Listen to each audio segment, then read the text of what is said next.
hace menos de un mes que nos encontramos con el dolor de estar vivo, una historia real de coraje en tiempos del nazismo, que además de ser una historia real, es la historia de la familia de Adriana, ¿no? Y esto es muy importante porque tiene que ver con muchos ejes que vamos a estar, no quiero adelantarme, que quiero que Adriana nos vaya contando acerca de esto, queremos escucharla a ella y darles el espacio, pero además de muchos ejes y muchos temas que estuvimos planteando a través de preguntas, va a ser la historia también de su familia, de su identidad, ¿no? Entonces, como qué importante poder tenerla a ella ahora acá para que nos cuente un poco. Así que te queremos agradecer, Adriana, en nombre de nuestro Super Club, primero por tu tiempo, por estar acá, y también porque esto que vos remarcaste, nosotros escuchamos en otros lugares, y esto que remarcaste no es una historia de coraje,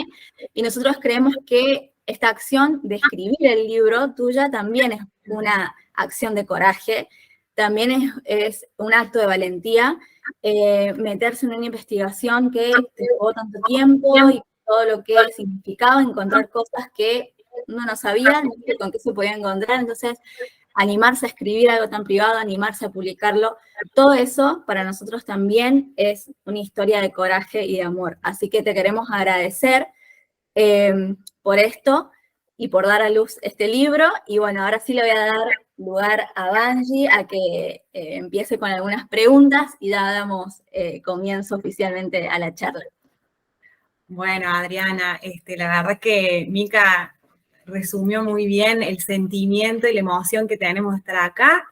Y arrancamos con la primera pregunta que queremos hacerte, pero antes un dato clave para aquellos que quizás no han podido leer el libro y que quizás esto los motive a querer leerlo, y es que no solamente es la historia de tu abuelo específicamente, sino que en el libro lo primero que aparece es que es la historia revelada. Vemos la contratapa y nada más dice la historia no revelada de tu abuelo. Entonces, la primera pregunta que nos surge es, ¿cómo te encontraste con esa vida pasada de tu abuelo en primera instancia? Digamos, ¿cómo fue ese encuentro y de qué forma se dio? Dale. Bueno, antes que nada, bueno, les quiero agradecer a ustedes haberme invitado, poder compartir mi historia justamente con todas las Keilot, las comunidades judías y no judías que haya en las provincias. La idea justamente es poder difundir y conocer una historia más de lo que sucedió en esta nefasta era del nazismo europeo. Una historia poco común, porque estamos acostumbrados muchas veces a las historias de los sobrevivientes de los campos, y la historia de mi abuelo no es una historia de campo de concentración, es una historia del inmigrante que tuvo que irse, que se vio obligado a irse de Europa, del nazismo europeo, y cómo con estas decisiones que él tuvo que tomar, en definitiva, sin él saberlo en este momento, le terminaron salvando la vida. Por esto que justamente decía que es una historia real de coraje, tal cual. Y ahora contestando a tu pregunta, te voy a contar cómo me encontré con toda esta documentación y cómo surgió este libro que nace de una investigación. Entonces, tengo que remontarme justamente a esta pregunta que vos me hacés, que es justamente lo primero que tengo que contar. Primero contar que yo disfruté muchísimo a mi abuelo, y tengo preparadas unas fotos antes de contar cómo surgió todo.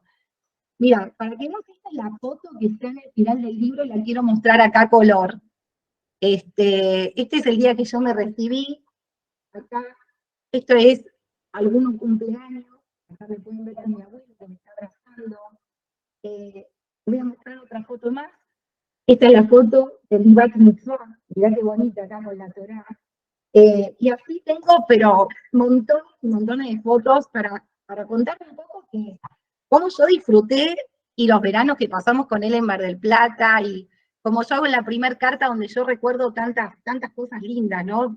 Viviendo con él, y así todo, nunca relacioné que su familia, mi familia, tenía que ver con el Holocausto, ¿no? Uno lo estudia como algo lejano y no lo relacionas que te pasó a vos. Ahora te contesto la pregunta remontándonos al año 2002, después de que él fallece. después del fallecimiento, mi papá encontró en su departamento una carpeta llena de documentación que estaba escrita en hebreo, en yiddish, en polaco, en francés, muchos idiomas. Él encuentra esta carpeta, mi papá, y se queda como helado, ¿qué será esta carpeta, no? Porque él tampoco sabía nada de la juventud de su abuelo y se encuentra de repente con todo esto. Y no solamente eso, sino que también encuentra este libro.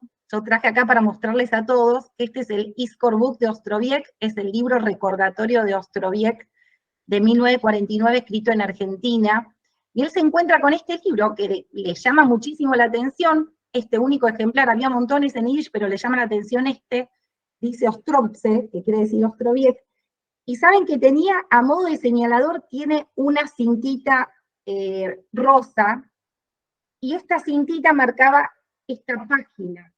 Y en esta página lo que vemos es una foto de mi abuelo, que está con un grupo sionista en Osarou, y dice Grupo Sionistische in Osarou, y él se marca a sí mismo con una cruz.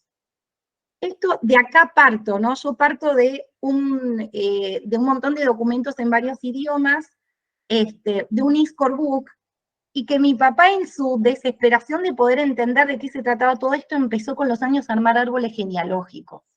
Y tenía árboles genealógicos por todos lados. Era realmente como un poco gracioso ver la cantidad de árboles genealógicos, bosquejos escritos en lápiz.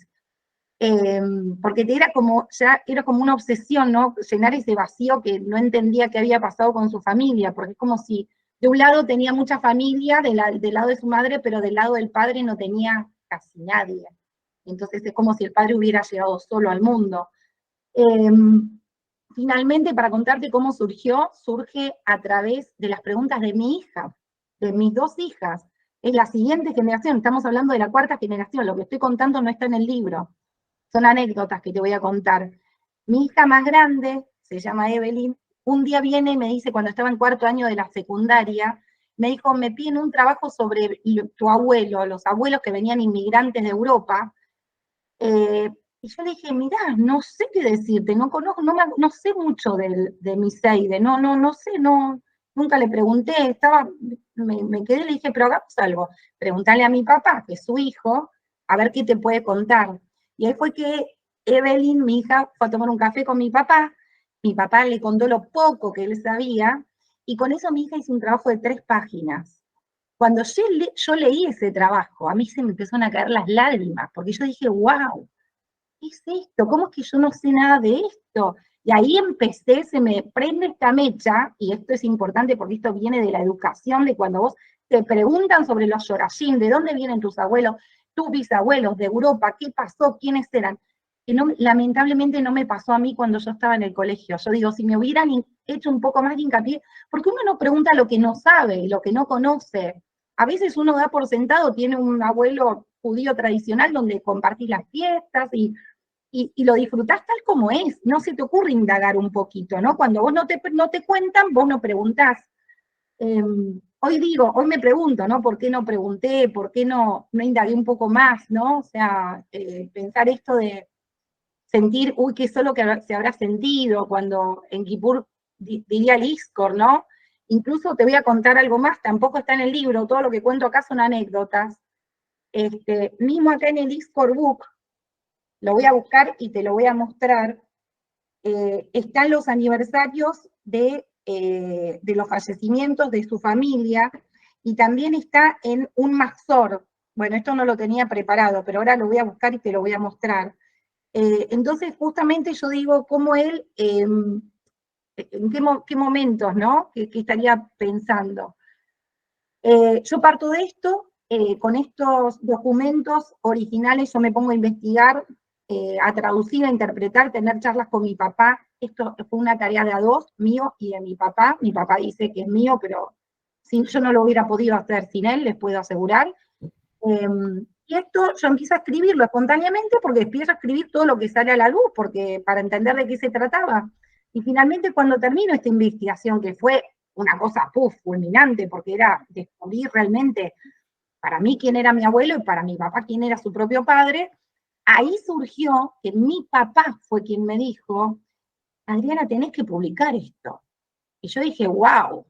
O sea, mi papá es una persona muy reservada y cuando me dijo eso realmente me sorprendió. Yo siempre lo pensé, me gustaría darlo a conocer, pero tener este impulso de mi papá, este apoyo dije, sí, hay que hacerlo, y fue ahí que yo entendí, ya teniendo esta investigación, me puse a narrarlo todo en primera persona, lo escribí como un diario íntimo, y mi decisión fue, yo no quiero que esto sea un libro de historia, yo no quiero que sea un ensayo, yo no quiero que sea algo, una enciclopedia, esto es una historia personal, el que va a hablar, no me salió otra manera de, soy yo, es mi abuelo el que habla, por eso lo cuenta él en primera persona, porque lo sentí así, para poder traspasar a las páginas lo que yo entendí que lo había sentido todo este tiempo.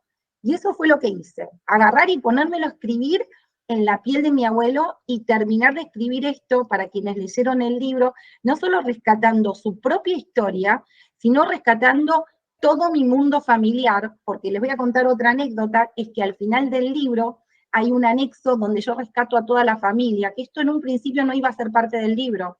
Yo había hecho una investigación, me puse tan obsesiva, realmente soy muy meticulosa y detallista, que quise rescatar a todos.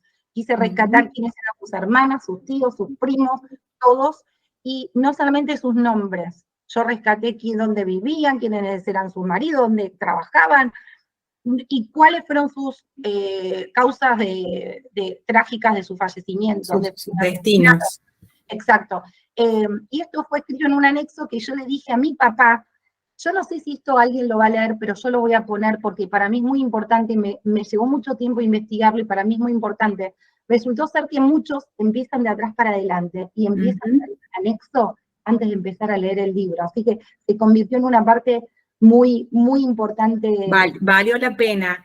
Adri, con respecto a esto que comentabas de la investigación, cuando ustedes se encuentran con esa carpeta, ¿estaba ordenada, digamos? No. ¿Les costó la cuestión de armar como la línea del tiempo? Porque el libro no solamente está escrito de forma de diario, sino que justamente están puestas fechas y todo, que uno se pregunta, ¿habrá estado ordenado papel por papel o fue...? Muy buena pregunta. La verdad, la primera vez que me hacen este tipo de preguntas y me encantó. No, esta carpeta estaba toda desordenada. Los papeles están impecables. Yo voy a mostrar algunos, son maravillosos. Están impecables, pero estaban todos desordenados. Todo desordenado. No se entendía absolutamente nada. Mi papá guardó esto como un tesoro así desordenado como estaba. Realmente él lo guardó, realmente lo atesoró. No es algo que él rápidamente, vengan a ver esto, no, él realmente lo guardó, hay que ponerse en su lugar, ¿no? Esta ansiedad de qué es esto, y uno te causa un poco como de, no sé cómo explicarlo, ¿sí? Esta ansiedad de qué será esto, te cuesta, ¿no? Como una barrera de qué hago con esto. Es asimilar algo muy fuerte. Porque... Exacto. Y bueno, y como dije, fue a raíz de esto que me impulsó un poco también mis hijas a ponerme a investigar, estaba totalmente desordenado y yo hice una tarea de justamente investigar, ordenar, poner fecha por fecha, y lo escribí como diario íntimo porque cada documento tiene su fecha. Entonces, para mí era muy sencillo poder hilvanar esto y ponerlo realmente, era tanta la información que era realmente para mí muy sencillo ponerlo fecha por fecha, porque realmente fue así, uno puede seguir esta trama y entender por qué mi abuelo tomó algunas decisiones, y cada evento es una consecuencia del anterior. Él toma esta decisión porque pasó esto y esto. Exacto. También tiene que ver, mira, justo hace poquito, el 19 de abril, fue el 80 aniversario de la conmemoración del levantamiento del gueto de Varsovia. Y yo, sabés que al final, con mi papá un día, hace poquito, estuvimos charlando y decíamos que toda la vida de juventud de mi abuelo y todas estas decisiones tienen que ver también con estas decisiones de resistencia, y que no solamente hubo resistencia en los guetos y los levantamientos armados, hubo una resistencia no solo espiritual, y una resistencia activa en decisiones de todos los judíos de Europa, donde hicieron lo que pudieron. En el caso de mi abuelo, yo digo, montones de decisiones que él tomó y que realmente son un acto de resiliencia y de rebeldía, de decir, yo no aguanto más, yo tomo esta decisión, ¿no? Eso nos dimos cuenta hace poquito. Esto que decías vos como de una actitud espiritual, me lleva a preguntarte algo con respecto a eso, a vos, digamos. Sí. ¿Te cambió algo en ese sentido, en lo emocional o en lo espiritual, conocer este pasado de tu abuelo que también forma parte de tu identidad y la de tu familia? Sí, sí, la verdad que sí. O sea, yo más que nada lo que me cambió a mí primero es el conocimiento no solo de la vida de mi abuelo, sino a nivel de que había cosas que yo no conocía de por sí de la historia del Holocausto y de la historia de los judíos preguerra y posguerra, porque como contaba, este libro se trata de más que nada de la preguerra, surcado por la tragedia del Holocausto, y de la posguerra. Entonces, a mí lo que me cambió es que yo tenía algunos conceptos que con mi papá nos preguntábamos mientras hacíamos la investigación, y que con la investigación logré contestar estos interrogantes. Eso me cambió a mí la visión de, por ejemplo, algunas de estas preguntas eran, ¿por qué mi abuelo se fue solo de Europa? ¿Por qué su familia se quedó? ¿Por qué no se fueron tan bien? ¿Qué pasó con el resto? ¿Por qué no se iban? Investigando, y el que haya leído el libro le va a quedar más que claro, de que no podían irse, que era tan terriblemente difícil poder salir de su ciudad natal, que no es que los judíos no se fueron, los judíos no tenían y no podían irse por las trabas, los impedimentos que había a la inmigración judía. En las puertas del mundo estaban cerradas. Él, como quien leyó el libro sabe que él, que era terriblemente sionista, quiso entrar a Palestina, a retornar a Sion, y no lo pudo hacer porque cerraron las puertas. Acá estaba la circular 11, en Uruguay estaba la circular de 1932 y 1936, la ley de los indeseables, es decir, y que además, vos fijate cómo él termina tomando esta decisión de, con este coraje y audacia, comprar un paquete turístico para poder viajar a París con una fecha de entrada, el 16 de octubre, con un paquete turístico que le llevó 6 meses conseguirlo, tenía que volver el 29 de octubre, pero él se queda en forma ilegal. Vos fijate, entonces, esa concepción cambió en mí, de muchos interrogantes, no solamente de, wow, qué difícil que era. No era que no querían, no podían, no había dónde, yo digo, como en un momento dijo Teodoro Herzl, los judíos tenían 2 problemas. No tenían un lugar donde vivir y no tenían un lugar donde entrar. Entonces, vos fíjate que mi abuelo estuvo desde el año 1936 hasta 1939, que pudo llegar a Argentina, realmente deambulando. Son muchos años, 3 años, donde él trataba de entrar en algún lugar, de tener esta oportunidad para vivir. Esa concepción, la verdad es que cambió mucho en mí. Y bueno, y de por sí toda su historia, de poder entender de cómo era justamente la historia, cómo era el shtetl, montones de cosas, no solo eso, la vida en el shtetl, cómo era, esto de, yo no sabía que en cada pueblo había una plaza Rinek, cómo comerciaban los judíos, mi abuelo yo no sabía que era comerciante de feria, que él iba de pueblo en pueblo para vender como un clapper tocando las puertas, un montón de cosas de cómo se vivía, ¿no? Que estaban los portadores de agua, que estaban los carniceros, los que te protegían de los bravucones polacos cristianos. Es decir, mi investigación realmente fue más allá, ¿no? O sea, yo investigué la vida de mi abuelo y toda la vida de cómo era en ese momento. El contexto. El contexto. Yo logré, yo lo que hice fue introducir la vida de mi abuelo en el contexto mundial y cómo las situaciones del mundo le influyeron a él. Claro. Uno estudia hechos por separado, conferencia de Biar, noche de cristales rotos, pero lo que traté y lo que quise y lo que transmito en el libro, cómo la conferencia de Biar le repercutió a mi abuelo, por ejemplo, que Exacto. Es muy importante, que es un hecho que esto también, por ejemplo, me pasó, que yo no conocía este hecho, que es tan importante, donde la verdad que vale la pena que lo cuente, y es que 32 delegados de 32 países se reunieron en Evian, convocados por el entonces presidente Franklin D. Roosevelt, ¿sí?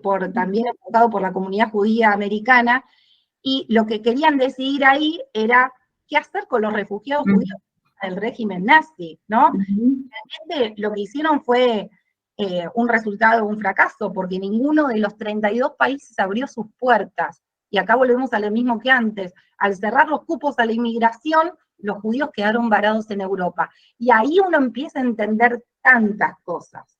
Sí. Así que entendí mucho con la investigación y con esta escritura. Hay una carta original sería tu bisabuela, Sí. que le manda a tu abuelo. En ese momento, a mí, en esa porción de esa lectura, yo hice como un quiebre, porque la mamá le decía, anda, o sea, Sí. sabiendo que no se iban a volver a ver. Sí, Sin embargo, como el amor de una madre por hacer que el hijo viva lo más pleno y feliz posible.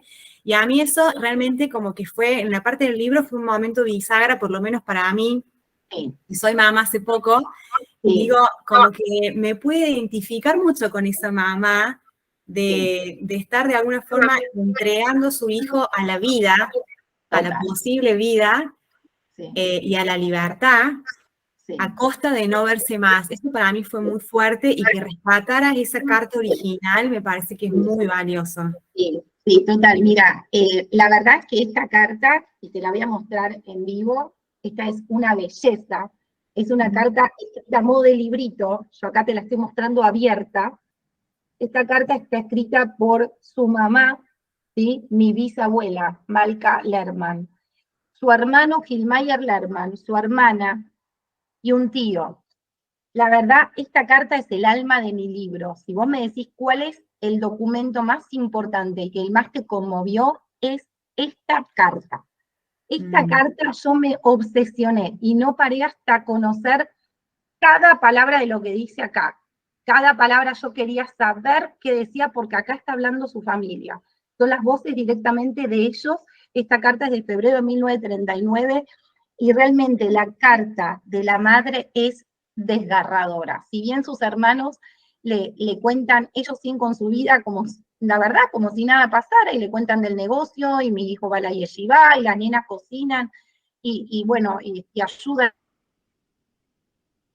Le hace, la verdad, es desgarrador cuando la madre le pregunta, justamente, ya quisiera que no necesites más deambular.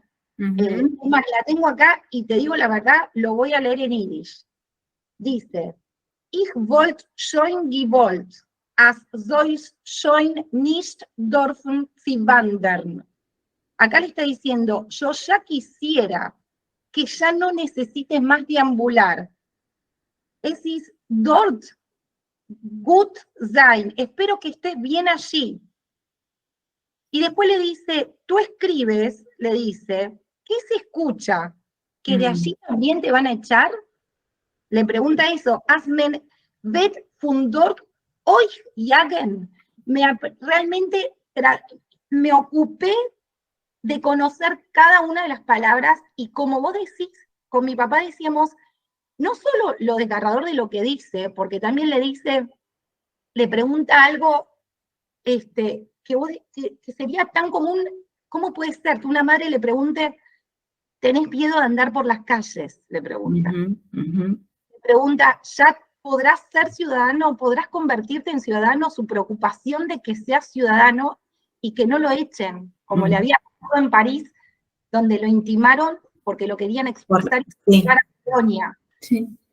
Y nunca en esta carta, como vos decís, le dice, y aprendemos de lo que no dice, con mi papá muchas veces hablamos de esto, nunca le pide cuándo vas a volver, cuándo te voy a volver a ver, ya quisiera que estés aquí. Nunca se lo dice en toda la carta, lo único que le dice es de tu madre quien te apoya, Malka Lerman, junto a mi hermano, su hija. Así que realmente es conmovedor, porque su madre realmente priorizó la seguridad de su hijo, que su comodidad de tenerlo cerca. Porque totalmente. de esto nace algo que está en los documentos también, y es cuando él es víctima de violencia, de pogroms, y por eso él se va. Entonces su madre sabe que él no se sentía seguro en Polonia, entonces ella lo apoya en todo momento. Realmente yo creo que mi abuelo tuvo este apoyo familiar de irse a un lugar más seguro, y quién sabe, tal vez una vez acá establecido, si hubiera podido traerlos, no tuvo la oportunidad. Y realmente la tragedia fue que el Holocausto los separó de la manera menos pensada, porque nadie podía en ese momento suponer ni pensar que algo así podía suceder, porque no entra en una mentalidad humana que haya podido pasar algo de esta magnitud. Realmente, si hablamos de mujeres poderosas, podemos mencionar a Malka Lerman, Sí, realmente. sí, la verdad que sí, es una mujer muy fuerte, una mujer muy culta, yo entendí cómo es ella, ¿no? Una mujer, hoy sería realmente una mujer feminista, una mujer realmente empoderada, porque incluso le hace preguntas que yo realmente me extrañaban, porque le hace preguntas como que muy adelantadas para la época. Vos viste que en un momento le pregunta, ¿con cuánta plata si tienes para vivir, no? Podrás solventarte. Y le pregunta, ¿cuánto cuesta un peso en relación a nuestra moneda? Eso es una pregunta muy adelantada para la época. Le está preguntando si el cambio le favorece. O sea, vos fíjate, y estamos hablando de febrero de 1939. Cuéntame todo. Y es más, le pide, vos fíjate algo muy interesante de la carta, y sabemos cada cuánto se carteaba con su familia, cuando ella le pide, no esperes a recibir una respuesta mía para escribirme, podés escribirme cada 2 semanas y no esperar a que te llegue mi respuesta para poder escribirme, ¿no? Esto es muy Villemame, quiero tener más cartas, ya quisiera tener una buena carta tuya, lo reta un poquito, ¿no? Yo me imagino hablando a mi bisabuela, porque es un poquito un reto, ya quisiera, yo me imagino, pobre mi Seide, escribiendo lo que puede y contestando lo que podía, debía estar acá, realmente era muy difícil, ¿no? La situación de alguien que viene de afuera, donde primero fue a París, no sabía ni francés, llega a Argentina, que no sabe castellano, ¿no? Todo esto del desarraigo, porque también era muy... Adriana, Ana preguntaba si la carta estaba escrita en yiddish, y quizás para cerrar esta primera etapa y darle lugar a Mika, bueno, si podés contestarnos eso, sabemos que entre ellos hablaban en yiddish. Sí, la carta está escrita en yiddish, por supuesto. La carta es como yo la leí, viste que yo leí recién, esta carta está escrita en yiddish, de la cual yo recién leí este pedacito. No solamente que es yiddish, en realidad es un dialecto y es yiddish antiguo. Justamente por eso, disculpa, justamente por eso te pregunto si a la hora de tu investigación, esto ya es sería mi última pregunta de este tema, te asiste, digamos, de instituciones o de espacios que te colaboraran en relación con las traducciones. No, también con la investigación posterior que comentabas del anexo, por ejemplo. Te cuento. Registros. Sí. Mira, esa pregunta también me la hice hace poco, justo en un programa de radio. Yo no acudí a ninguna institución para mi investigación. Esto lo hice absolutamente sola y me la rebusqué para poder conocer todo. Primero, que mi papá sabe bien yiddish, entonces con mi papá lo que hacíamos es, por ejemplo, yo leía en yiddish los documentos, porque yo sé yiddish, yo soy mora de hebreo, maestra de hebreo, fui docente muchos años, y también estudié yiddish. Mi papá sabe mucho más. Entonces, como yo sé leer muy bien yiddish, yo leía y mi papá me ayudaba a traducir, porque para él era su idioma materno, ¿no? Mamelushin. Él aprendió yiddish en su casa porque sus padres hablaban en yiddish. Y lo que no podíamos entender entre los dos, en especial esta carta, que como digo, es un dialecto de yiddish, es un yiddish antiguo muy difícil de entender, y además la caligrafía es muy difícil también, te voy a contar que lo que hice fue, los que me ayudaron yo me metí en Facebook, por ejemplo, en el grupo Mamelusion, para contarte, y me conecté con distintas personalidades, un moré de Irish de Estados Unidos, y con gente de Israel, y descendientes del pueblo de Ostrowiec. Tengo un grupo también que somos los descendientes del pueblo de Ostrowiec, y ellos son los que me ayudaron, personas particulares, amigos, que me fui haciendo durante mi investigación, fui conociendo gente que hoy por hoy son amigos y que hasta me hablo en videollamada, que ellos son los que me ayudaron. No acudí a ninguna institución, para nada, ni siquiera ni antes, ni después, ni en los anexos, ni nada, todo eso fue una investigación totalmente individual. Yo me animo a decirte que de a dos, mía y ayudada por la interpretación con mi papá, exacto. Sin dejar de decirte que los huecos que yo tenía en esta investigación, tuve también, obviamente, el apoyo de mi prima Mari, hija de León Lerman, que con ella, con las charlas con mi prima, entre las dos entendimos estos baches que a mí me faltaban de la historia, ¿no? Había algunos bachecitos que yo tenía y que acudí a ella. Pero toda la investigación es totalmente personal.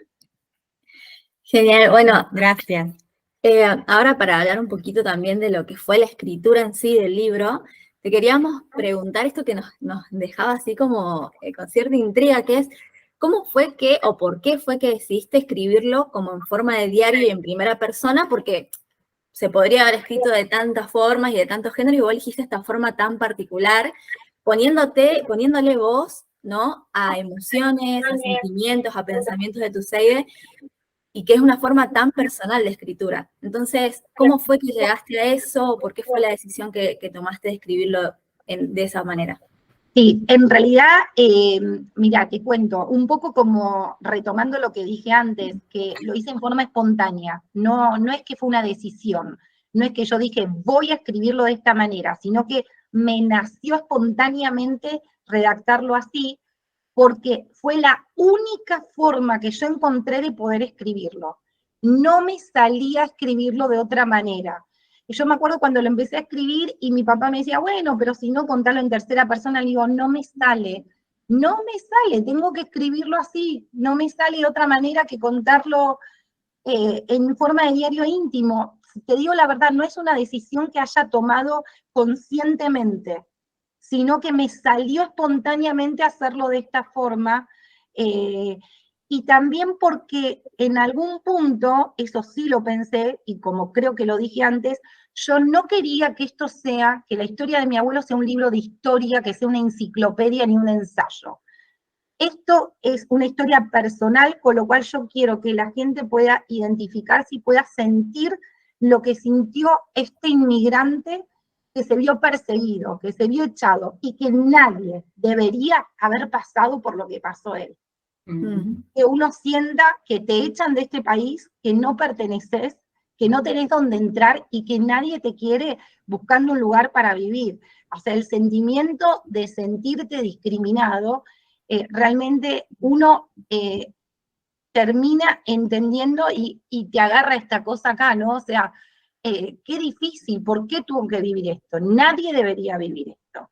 Sí. Entonces, a mí me salió de esta manera y yo no quería que esto sea un libro de historia. Esta es la historia de mi abuelo, es una historia personal y que me parece muy importante que estas historias personales se conozcan, porque realmente es difícil identificarse con un número, cuando uno dice fueron 6 millones. No, no fueron 6 millones. Fueron abuelos, padres, hijos, tenían nombre, apellido, jugaban, se casaban, iban al templo, tenían fiestas, festejaban Shabbat. Y creo que cuando uno escucha un relato personal es cuanto más se identifica y uno puede entender de qué se trata. Y justamente hace poco di una clase en un colegio, me pidieron que dé una charla, no fue una clase, fue una charla, y yo le dije a los chicos, la realidad es que estaría bueno que cada uno se ponga a indagar un poquito, porque cada uno de nosotros tenemos familiares que fueron inmigrantes y pueden surgir muchas cosas de estas charlas, y porque todos, casi todos vamos a tener alguna historia muy parecida a esta. De hecho, Adriana, esto que decías vos hace un ratito, de que justamente no tenemos muchas voces en lo que respecta a historiadores y a historias de manera general y a números, pero realmente hacer tan personal y poder escuchar las voces de las personas, de individualidades, de familias, ¿no? Como es el caso de este libro, en medio de esa historia que conocemos, desde un lugar frío, desde un lugar de números, de poder ponerle nombre, poder ponerle apellido, poder imaginar. Esto es algo que está súper bien logrado en tu libro, porque realmente uno va leyendo y se va imaginando y va empatizando, como vos decís, con esto de esta ansiedad de me voy a París y no tengo fecha de regreso, pero si me sacan de ahí y si no logro emigrar y si tengo que volver a Polonia, ¿no? Entonces, como que todas esas cuestiones hacen que sea tan personal que uno pueda empatizar mucho más, puede imaginarse, y también inspira esto que vos decías de quizás empezar a reflexionar sobre nuestros abuelos y sobre... Que de hecho nos pasó, sí, cuando armábamos la entrevista y charlábamos, nos acordábamos de nuestras propias historias, de nuestros bisabuelos, en el caso nuestro, que también escaparon de la guerra o fueron inmigrantes, entonces había cosas que disparaban ciertos puntos en común con la historia. Sí, estoy de acuerdo. Sí, uno puede encontrar ese punto y yo también me quedé pensando, esto habrá sentido mi abuelo, ¿no? Y también pensaba hoy, porque en mi caso también, mi abuelo escapó de la Guerra Civil Española y no tuvo como también cuestiones ahí con el tema de su familia, de su madre y todo, y yo pensaba en esto y digo, nunca me senté con él a charlar. Hoy lo charlamos con mi hermana, nunca lo naturalicé, ¿no? Pero nunca me senté con él a decirle, ¿qué sentiste, abuelo, cuando viniste? Entonces, como que uno puede ver reflejado eso, invita a esa reflexión, que es algo que me gusta mucho, así que la verdad es que es muy lindo poder leerlo de esa manera, de una manera tan personal. Y con respecto a esto de lo personal y de lo que, uno va construyendo ahí, otra perspectiva, como habías dicho, del pensamiento con respecto a todos estos sucesos que pasaron. Te queremos preguntar cómo pensás vos o cómo quizás sentís que convergen estos dos procesos de duelo que hay en tu familia que son tan diferentes, que podemos ver, por ejemplo, por un lado, en el hermano de Tuseide y en su hijo, que el tema del duelo fue a través del silencio, quizás, ¿no? Como que ellos no pudieron hablar de esto que sucedió ahí en los campos de concentración. Y por otro lado, el proceso de duelo de Tuseide fue a través de poder escribir la historia, o sea, de poder saber y de poder escribir la historia de su hermano. Entonces, como que vemos dos maneras de hacer duelo que son completamente diferentes. Queríamos preguntarte cómo pensás vos que convergen esas dos historias, y también si pensás que este libro que escribiste es de alguna manera la continuación o se cierra un ciclo de sanación que empezó tu abuelo cuando empezó a escribir la historia de su hermano, ¿no? Es como, ahí empezó un ciclo de sanación y quizás este libro pensás que es el cierre de ese ciclo. Sí, mira, primero contestando tus preguntas, la realidad es que mi abuelo habló por una única vez. Yo no puedo decir que mi abuelo pudo hablar. Mi abuelo no pudo hablar porque a nosotros no nos transmitió nada, ni se lo transmitió ni a mi papá ni a su hermano, a mi tío. Entonces, sí lo pudo una única vez, que fue justamente en otro acto de coraje y de resistencia y de rebeldía, que es redactar el Iskorbuk de Ostrowiec, donde él cuenta la historia de su hermano. Pero él cuenta la historia de su hermano porque su hermano se la contó a él, que también es la única vez que su hermano pudo hablar, contárselo a Miseide, a su hermano. Mira, me voy a permitir abrir, tampoco lo tengo preparado, así que esperemos que no tarde mucho en encontrarte la página, pero te quiero mostrar que en esta, justamente, ya la encontré, así que esto fue bastante rápido. Acá es cuando él empieza a escribir, acá dice Simón Lerman, ¿sí? Y es la única vez donde él puede hablar, pero como te vuelvo a repetir, su hermano se lo cuenta a él. Seguramente tuvo esa necesidad de transmitirlo y ellos crearon este libro que yo digo que es como cuento en el libro mío, es un monumento realmente de papel, a diferencia de lo que hacía la comunidad judía organizada, que era levantar monumentos a las víctimas del Holocausto. Ellos dejaron escrito en los libros recordatorios la cultura judía destruida y realmente las tragedias personales de ese mundo desaparecido. Y es la única vez que mi abuelo pudo hablar, y es desgarrador, y yo lo escribo en el libro, lo que mi abuelo dice en el primer párrafo. Y si querés yo lo puedo repetir, porque mi abuelo dice: si yo debiese contar acerca de todo, debería ocuparme día y noche, y no podría terminar, porque la mente no puede abarcar y el corazón no puede soportar lo que los nazis hicieron con nosotros. Y mi abuelo dice: yo me voy a esforzar para contar brevemente, y ni siquiera todas las atrocidades, según me contó mi único hermano sobreviviente y su hijo Levi, de mi enorme familia que yo tenía en Polonia. Entonces, acá ves el dolor de mi enorme familia que yo tenía en Polonia. Entonces, el silencio es de todos, no es solamente de su hermano y de su hijo, que nunca pudieron hablar. Mi abuelo en esta época lograron redactar, así como en otros países y ciudades. Quiero contar que los libros recordatorios de Ostrowiec no solamente escribieron libros recordatorios acá en Argentina, hay libros recordatorios de muchos pueblos de Polonia, y se escribieron en Brasil, en Canadá, en muchos países. Se juntaron los sobrevivientes y quienes se salvaron o han venido antes de la guerra para redactar los Iskor Book.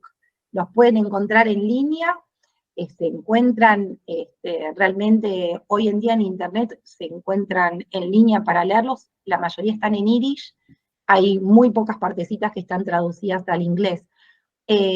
Así que contestándote esa pregunta, es que no es que mi abuelo haya podido hablar, sino que lo hicieron por esta única vez, y que él dejó todo ahí, ¿no? En su estantería, esperando que algún día, digo, capaz que alguien lo encuentre, ¿no? Porque él nunca pudo contar a sus hijos: yo escribí esto, yo tengo estos documentos.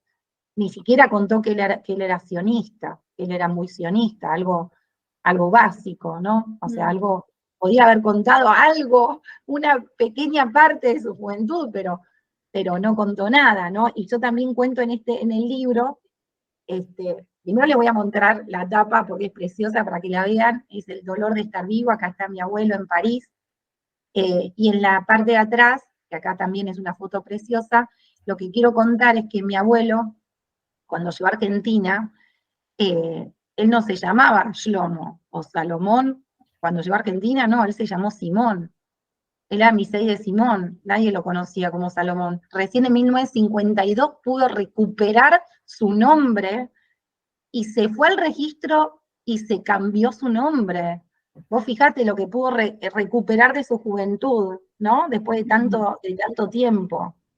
Así que bueno, no sé si eso contesta. Adri, hablando esto del duelo, de la identidad, de la memoria, ustedes como familia, digamos, que se encuentra con toda esta vida no revelada del abuelo,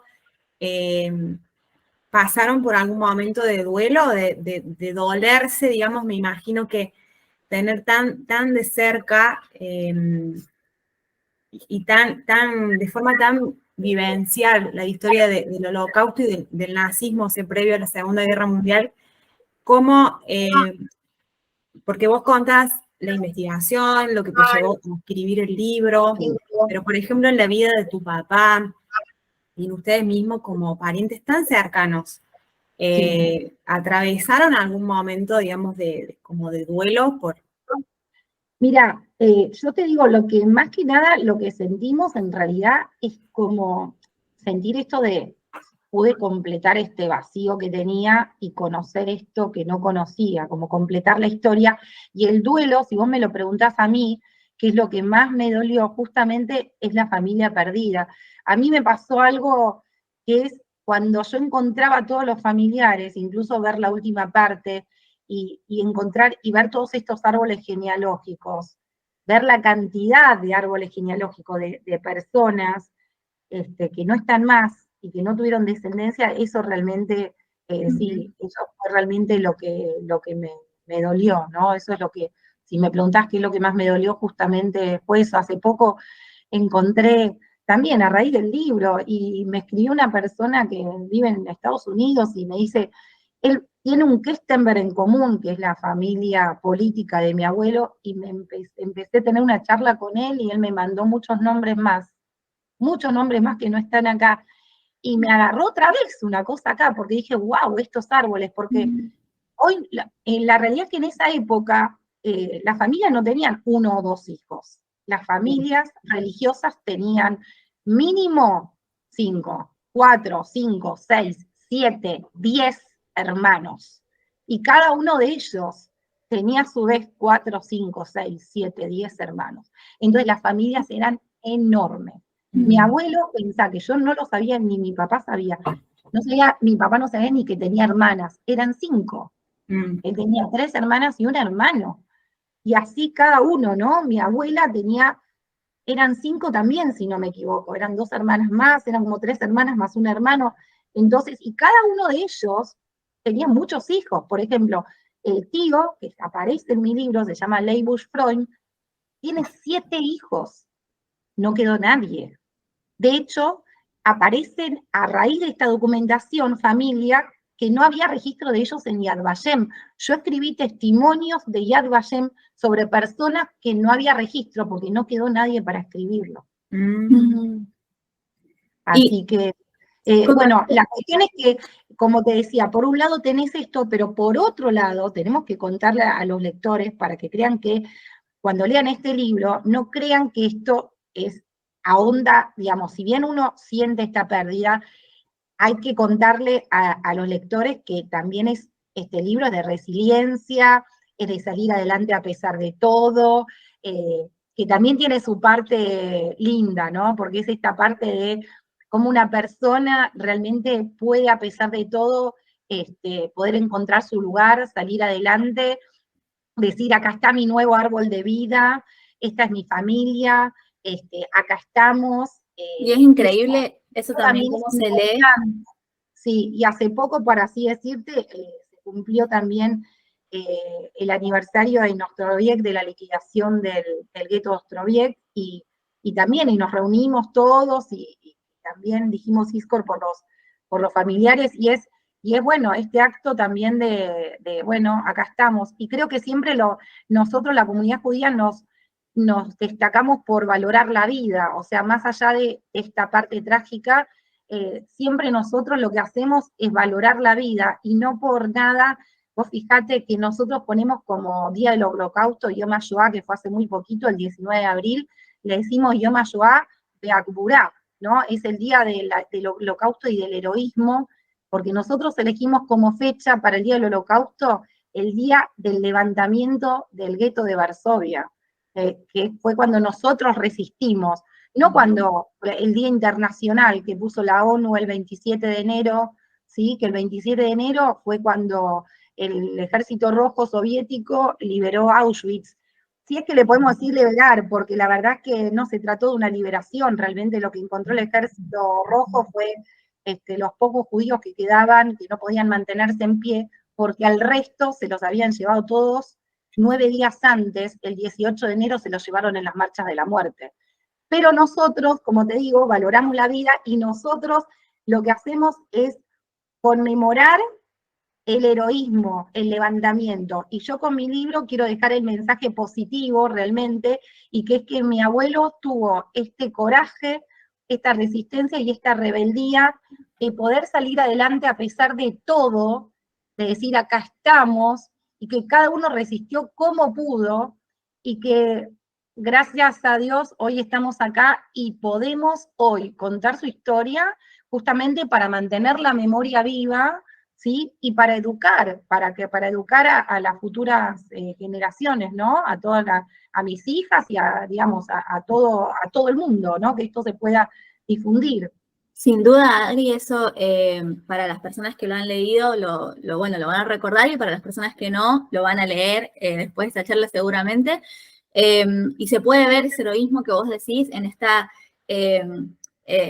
resistencia de tu abuelo, ¿no? En buscar y ir a un lugar, y ir al otro, y inclusive moverse en París sin hablar el francés, por ejemplo, ¿no? Como, y a pesar de todos los obstáculos, insistir hasta poder lograr realmente lo que él estaba en ese momento buscando. Entonces, este coraje se puede leer a través de todo este proceso, y eso también es algo que destacamos porque, bueno, es como vos decís, es una historia real de coraje, ¿no? En este tiempo. Exacto. Y ya para ir terminando, Banchi tiene algunas preguntitas más y ya ahí cerramos. Solamente una que nos ha quedado ahí en el tintero, Adri.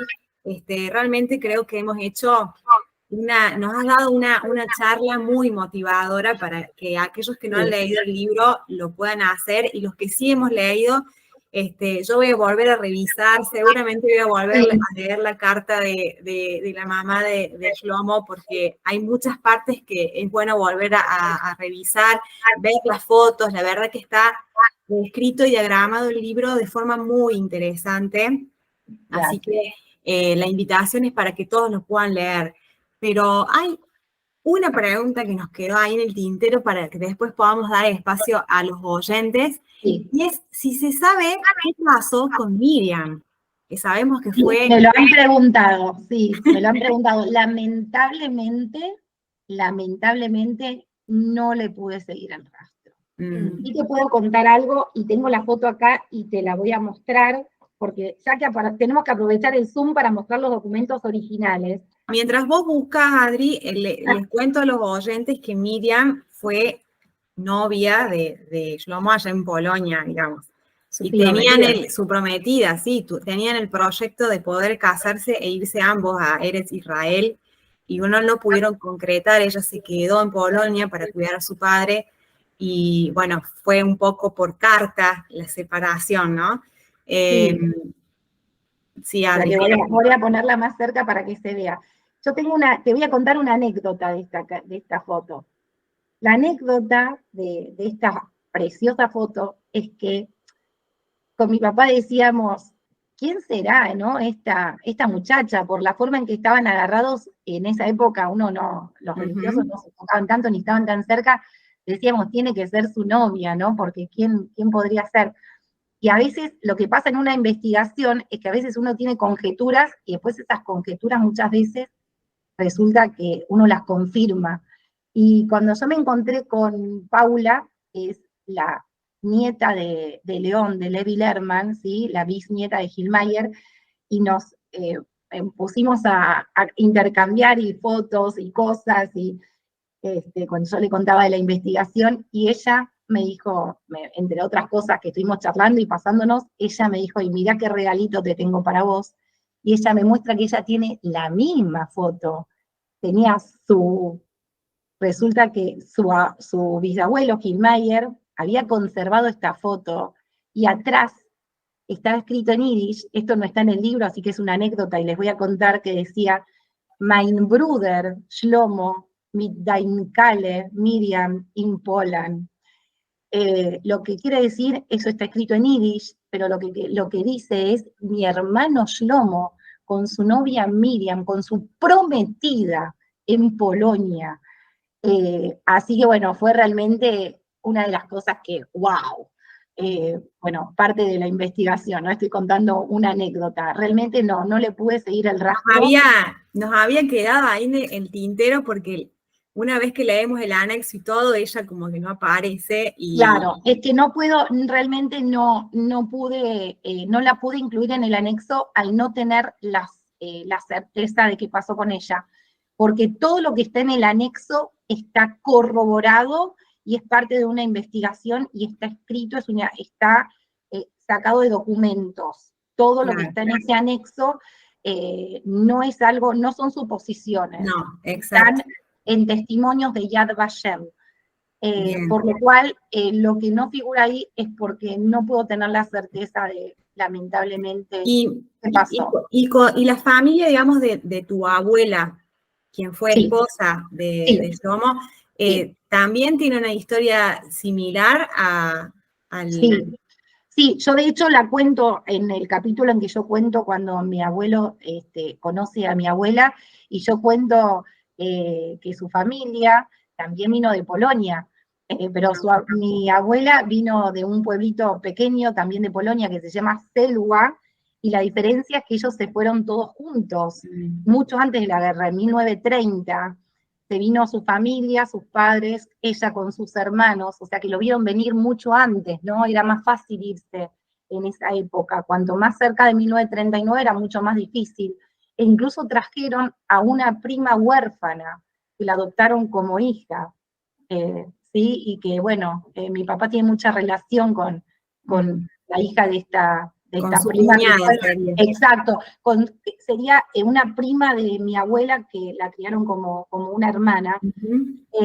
Y bueno, y ella también vino de Polonia. Ella vino, nada más que se escaparon en 1930. Antes. Se casó justamente con otra polaca, que es mi abuela Sara Sackheim, de las cuales, como ellos vinieron acá, mi papá tiene muchos primos, ¿sí? Porque tenía, como decíamos antes, muchos hermanos, y ahí tienen mucha familia que viven en Israel, y tenemos mucha relación con ellos. Bueno, Adri, la charla que pensábamos de 40 minutos se hizo de 1 hora, pero tampoco nos hemos desfasado tanto. Además, creo que ha sido muy interesante. Sí. Si fuera por mí, te seguiría haciendo muchas más preguntas, pero creo que es momento de poder quizás dar lugar a alguno de los oyentes que quiera preguntar. Si les parece, pueden presionar la manito para que podamos hacerlo lo más ordenado posible. Así vamos habilitando los micrófonos. Ana, no sé si te quieres encargar de esta parte. Quizás unos 10, 15 minutos para preguntar, si te parece bien, Adriana. Sí, cómo no. Creo que Blanca levantó la mano, la vi por la pantalla, pero a ver. Tenemos a Emilio. Emilio. Pero creo que ahí, Ana, no sé, vos tenías le dejamos a Ana que administre. Le damos lugar a Ana. Vamos a escuchar la pregunta de Blanca. Lo único que les pedimos es que sean súper cortitas las preguntas, para que, si hay muchas preguntas, podamos llegar a responder todo y que nadie se quede con las ganas. Blanca, y después damos el micrófono a Emilio.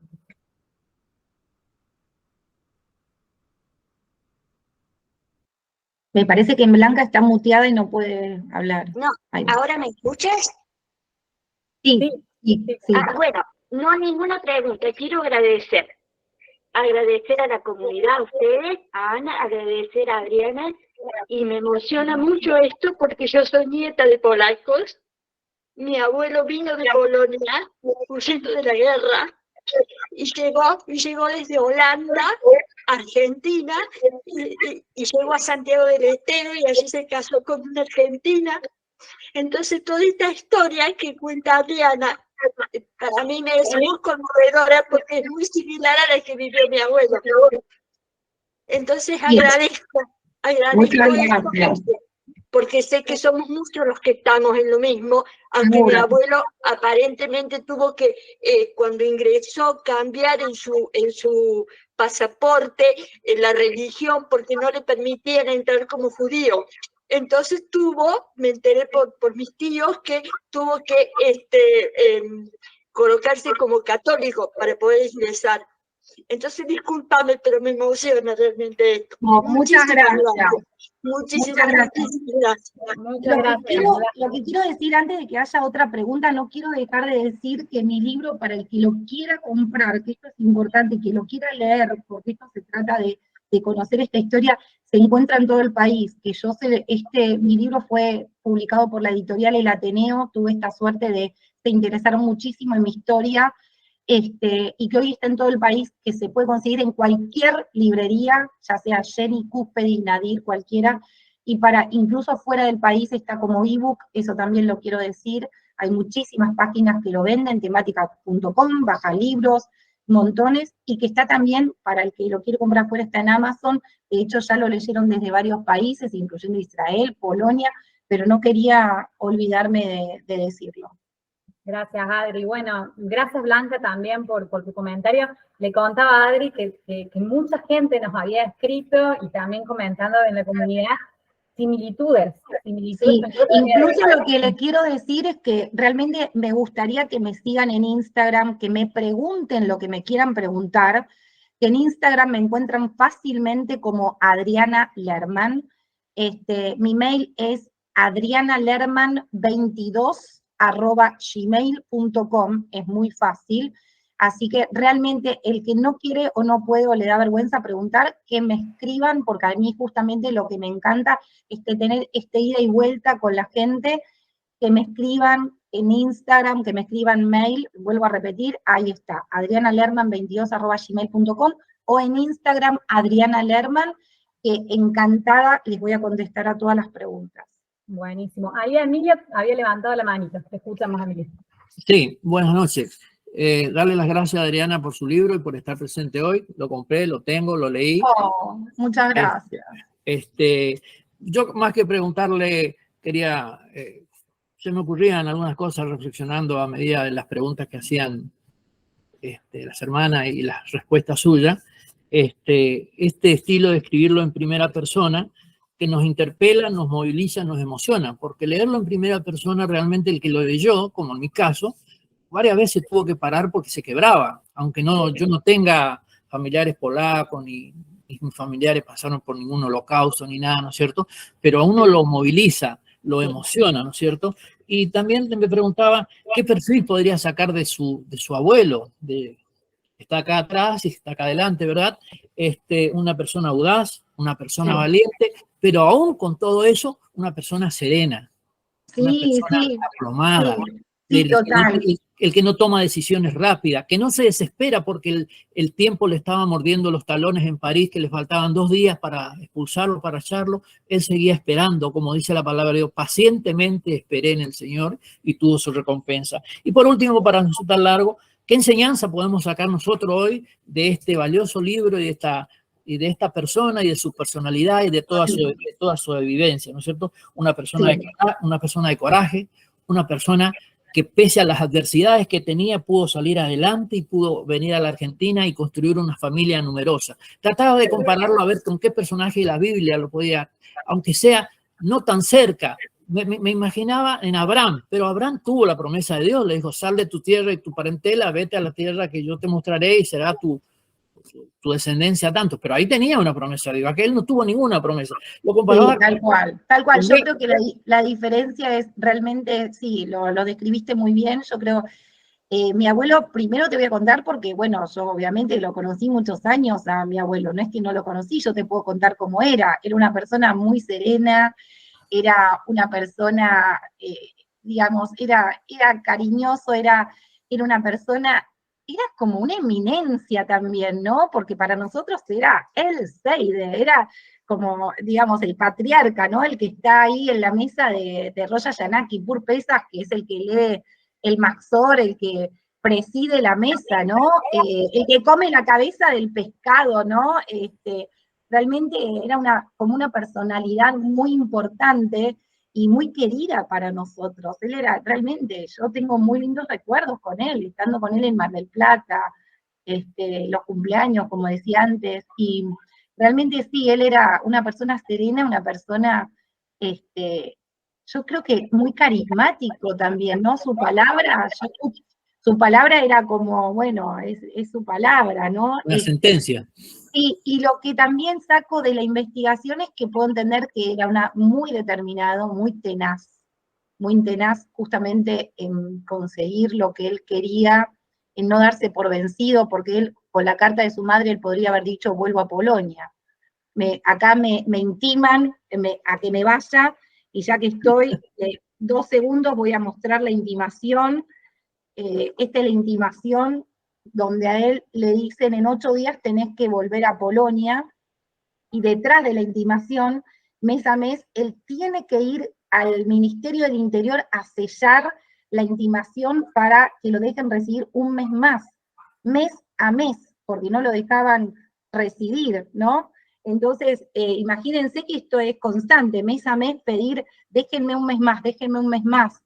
Entonces es una tenacidad, una determinación de él, que es lo que lo llevó realmente a encontrar este camino, ¿no? Es como que la vida lo llevó a tomar estas decisiones, y que bueno, estaba un poco a la deriva, buscando su camino, y bueno, y yo creo que lo encontró, que formó acá su familia con mi abuela, y que bueno, pudo tener su hogar y su familia, y bueno, creo que estos fueron sus frutos, ¿no? Como yo digo al principio, yo le digo, Seide, somos los frutos y tus ramas fuertes de ese árbol, ¿no? Que pudiste plantar, así que yo lo veo de esa manera, ¿no? O sea, como un tributo a él y bueno, un legado un poco para mis hijas, ¿no? Adri, Bien.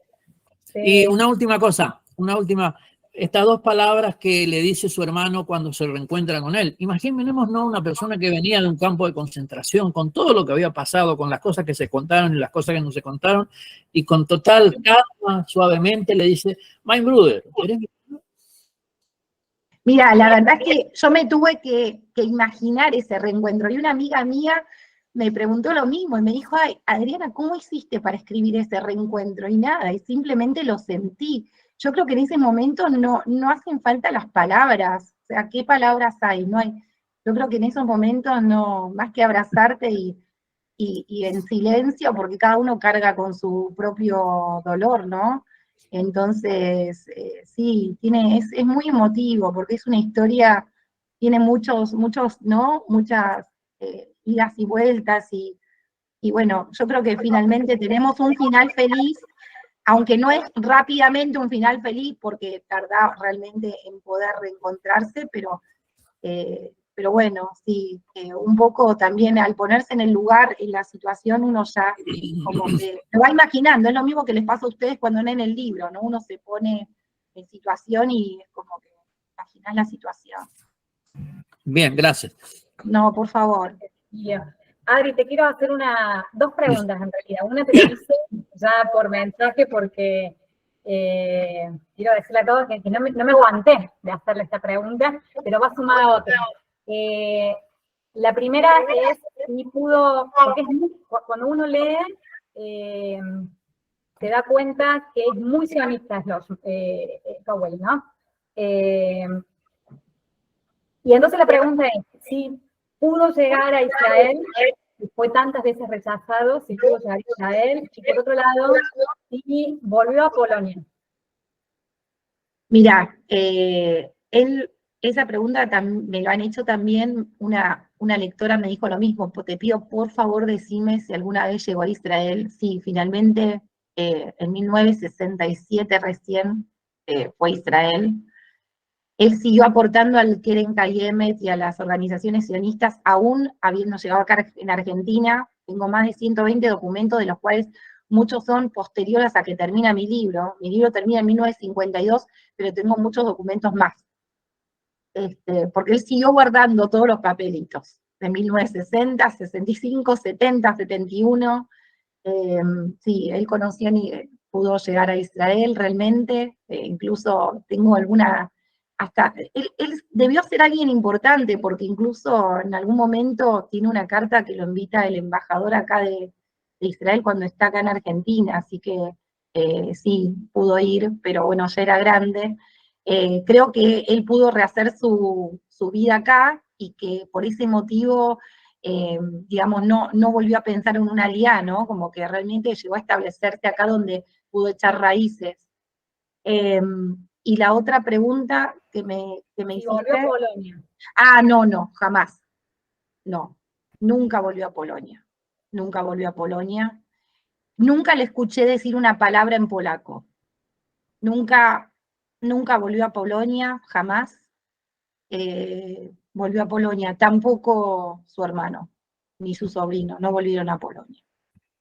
Bien, vamos a tener la última pregunta y ya con esto cerramos, porque pobre Adri la estamos estrujando ahí con tantas preguntas y dudas que tenemos. Hermoso, Adri, todo lo que contás, de verdad que conmueve. Ángel, te escuchamos y con eso ya cerramos. Hola, buenas noches a todos. Bueno, primeramente agradecido contigo Adri, por esta oportunidad de escuchar. No he leído el libro, no he tenido todavía la oportunidad de leer el libro, lo voy a ubicar para leerlo. Pero quiero hacerte una pregunta, quizás por desconocimiento de que no he leído el libro, es que te la hago. Pero bueno, también comentarte que en lo poco que has compartido, empatizo mucho porque nosotros, mi familia, somos inmigrantes. Tuvimos que salir de Venezuela, estamos actualmente en Córdoba, y escucharte contar un poco las anécdotas de tu abuelo, es un poco lo que uno vive, no en magnitudes, por supuesto, nunca comparables, pero simplemente el hecho de ser migrante, salir de un país también por un tema de persecución, también por lo que vive Venezuela actualmente, y decías algo muy tremendo, ¿no? Se necesitan más personas como tú que escriban sobre este tipo de cosas para que empaticen con el dolor que tienen los migrantes también. Sí. Vuelvo y repito, nunca es para nada comparable lo que vivieron los judíos, pero siempre hay este toque de poder empatizar con ese dolor, ¿no? Y la pregunta que yo te quería hacer, no sé si escuché mal, creo que el título es El dolor de estar vivo. Sí. ¿Por qué ese título? Sí, mira, el dolor de estar vivo en realidad justamente surge de este dolor. ¿Sabes de dónde surge? De la última charla que tuve con mi papá, que vi hace un ratito, prendió cámara y la apagó. Así Sí. que le voy a decir a mi papá que la vuelva a prender. Cuando yo tengo una charla con... Yo estaba a punto de interrumpir para saludarlo, porque sí, es un privilegio enorme que le voy a decir a mi papá que prenda la cámara.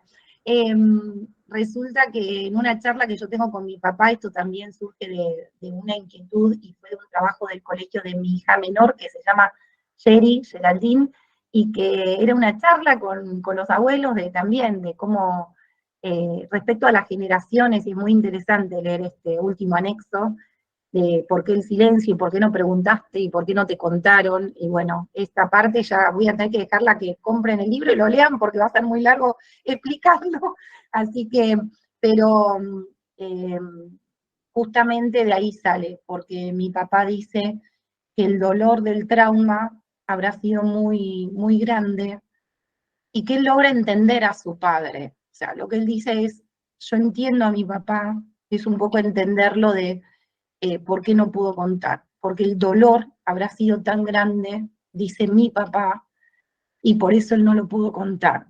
Entonces, de ahí surgió el título, de lo que dijo mi papá, del dolor de estar vivo, que es lo que lo llevó a él a estar en silencio, porque si yo no hablo, no sufro, es una protección, yo me escudo en un muro de silencio, y yo necesito seguir adelante con mi vida, y también es un poco no querer de parte justamente de todas estas personas, ya sean los inmigrantes, como vos decís, familiares tuyos, o no importa la nacionalidad, de querer transmitirle a sus hijos este sufrimiento, porque no quieren que vivan esto, no quieren de acá para adelante tenemos una nueva vida. Nosotros decimos lejaim, ¿no? Cada vez que brindamos. Nosotros vamos por la vida y queremos no transmitir este dolor, y por eso es que se lo han guardado. Y la reflexión final, porque no te lo contesté, y ahora cuando justo lo dijeron, lo quiero retomar, la reflexión final justamente que quiero dejar es justamente poder seguir dando testimonio, poder seguir enseñando, educando, contando estas historias para que se conozcan, para poder transmitirlas, porque yo creo que también justamente la ignorancia viene del desconocimiento, entonces hay que educar para conocer estas historias. Cuanto más conozcamos, más entendemos, es incluso lo que me pasó a mí, y por eso es tan importante, ¿no?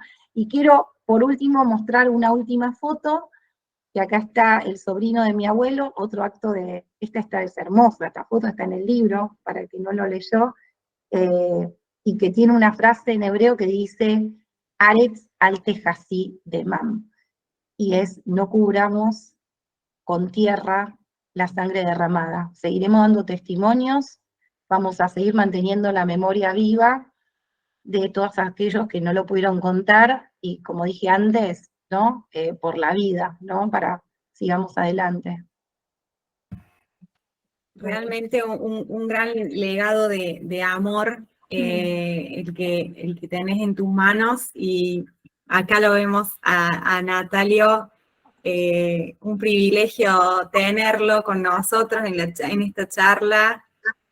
Mi fan número 1, tengo que decir, porque realmente Hermoso. mi papá es mi mayor apoyo, mi impulsor, mi compañero. Entre nosotros con esta investigación creamos un vínculo especial que solo nosotros dos podemos entender, de todo lo que nos llevó esta interpretación, poder sacar todo esto a la luz, este esfuerzo realmente y dedicación que de tantos años, porque fueron 2 años de investigación. Esto no surgió de la nada, esto realmente fue por interpretación, y yo digo, yo sola no lo podía haber hecho, necesitaba esta ida y vuelta de poder interpretar todo, así que bueno. Y ahí, también Natalio dice, debe sentirse muy orgulloso de su hija, me imagino también, ¿no es cierto? Sí. Así es. Bueno, vamos cerrando entonces. Vamos, ¿Pueden poner exactamente. manito como para aplaudir a Adriana? Poner manito. Muy bien, ahí están todas las manos. Muchas gracias a todos, y les vuelvo a decir que el que quiera que me escriba, ¿sí? Bueno, Te agradecemos mucho esta charla que ha sido extensa, pero creo que ha sido muy enriquecedora para todos. Así que muchísimas gracias. Gracias a ustedes, muchas gracias.